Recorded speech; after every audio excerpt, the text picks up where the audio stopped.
Angizokuyifihla ubuso le video ibaleka kakhulu ingane zakwethu. Ngonyaka odlule, mangaphosisi ngonyaka odlule angisakhumbuli kuyiphi inyanga.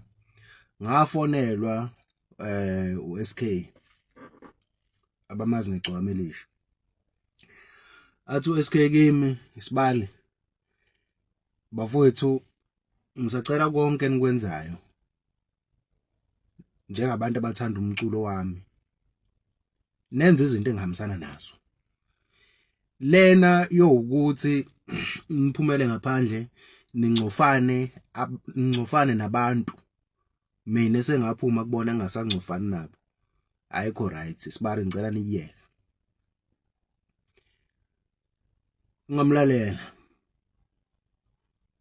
Mina bengihlupha mina strong ngiyacabanga ukuthi futhi indlela engangihlupha ngayo mina indlela bengihlupha ngayo futhi kwamina ngabona ukuthi hayi umuntu usezingelwa yithuna la. Yakhuluma nami lensizwa ngayilalela kuze kube namhlanje. So inkulumo yami ibheke kuphi ke bafowethu? Insizwa zakithi esithanda nazo umculo wesikhova nani intokazi.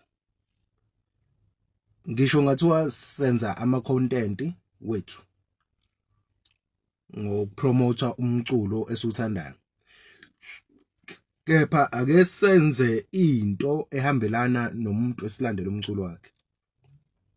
Akwazi ukuthi sibize ngabalandeli bomuntu sijike senze into athena akayifuni. Ngoba egcineni kwakho konke mase kukhona okungahambi kahle izobuya imini izokhomba yena. Ngiye ngathola mina ama comment amaningi ama message amaningi kuthiwa ngikhokhelwa malini.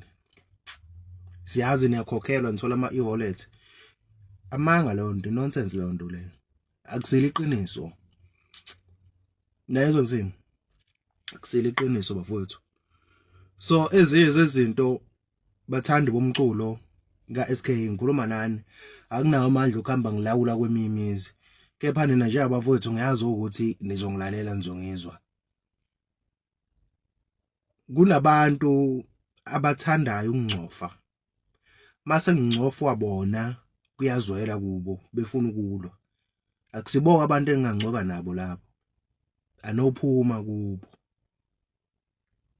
Kusukela namhlanje umuntu mina kweyami account umuntu omlandeli kaSK ozokasukela enza ivideo engcofane nabantu SK asho kahle wathi akasafuna ungcofana kaba siphumeni kubo. Ngizomthatha njengomuntu ongasi umlandela kaSK bese ngiyamblock.